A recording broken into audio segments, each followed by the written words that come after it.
მივყვებით თითოეულ შეკითხვას. პირველი შეკითხვა ეხებოდა საერთო სტატისტიკას, უცხო ქვეყნის რამდენი მოქალაქე ცხოვრობს საქართველოში. როგორც უკვე გითხარით, მოსახლეობის საყოველთაო აღწერის მონაცემების თანახმად მაქსიმალური რაოდენობა არის 257,000 და დავაზუსტებ, რომ აქ შედის ყველა მათ შორის არალეგალი მიგრანტი. აქ საუბარი არ არის მხოლოდ. მეორე შეკითხვას რაც შეეხება როგორია საქართველოში მცხოვრები უცხოელების თანაფარდობა მოქალაქეობის ქვეყნის მიხედვით.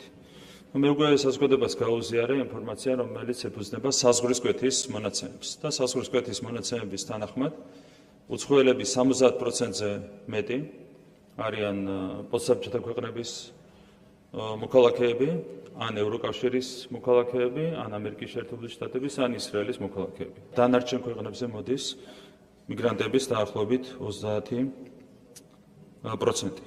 საქართველოში ბინადრობის ნებართვა არის გაცემული 164 ქვეყნის 7,307 მოქალაქეზე.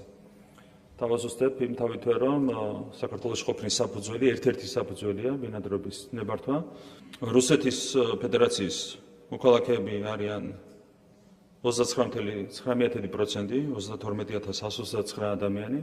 აქ მინდა დავაზუსტო, რომ მათი დიდი ნაწილი არიან საქართველოს ყოფილი მოქალაქეები და ქართული გვარის მქონე პირები.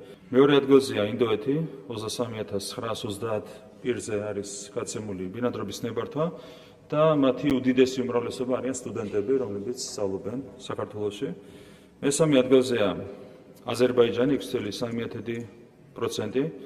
რაც შეეხება უკრაინას 5,19%, 6,290 ადამიანია ასეთი, თუმცა დამატებით ბინადრობის ნებართვის გარეშე ჩვენი სამართლებრივი აქტებიდან გამომდინარე, ლტოლვილის რეალური სტატუსით საქართველოში ცხოვრობს დამატებით 25,000-მდე უკრაინელი. რომ მთლიანობაში უკრაინელების რაოდენობა საქართველოში არის 30,000-მდე, საიდანაც 6,290 აქვს ბინადრობის ნებართვა, 25,000-მდე უკრაინელს ბინადრობის ნებართვის გარეშე აქვს მინიჭებული საქართველოში ყოფნის შესაძლებლობა.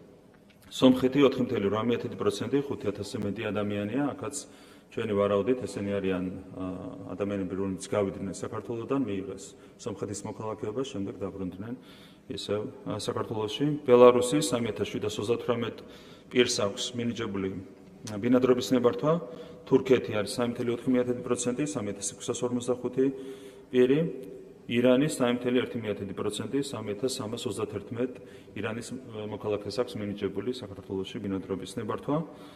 სუდანი 2%, ესენი არიან მთლიანად სტუდენტები, რომლებიც სამედიცინო მიმართულებით სწავლობენ საქართველოში. ჩინეთი 1,9%, 2,000-ზე მეტი ჩინეთის მოქალაქეა, ესენი არიან ძირითადად სამუშაო ძალა, რომლებიც არსებითად ინფრასტრუქტურულ პროექტებზე არიან დასაქმებული. იორდანია 1,9%, 2,000-ზე მეტი იორდანიის მოქალაქეა საქართველოში, მათი უდიდესი უმრავლესობაც არიან სამედიცინო მიმართულების სტუდენტები.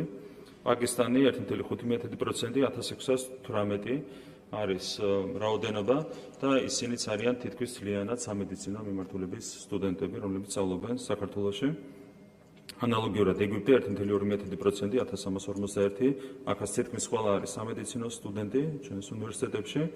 ამერიკის შეერთებული შტატები 1%, 1000 პირზე მეტი ასეთი და ეს შემდეგ.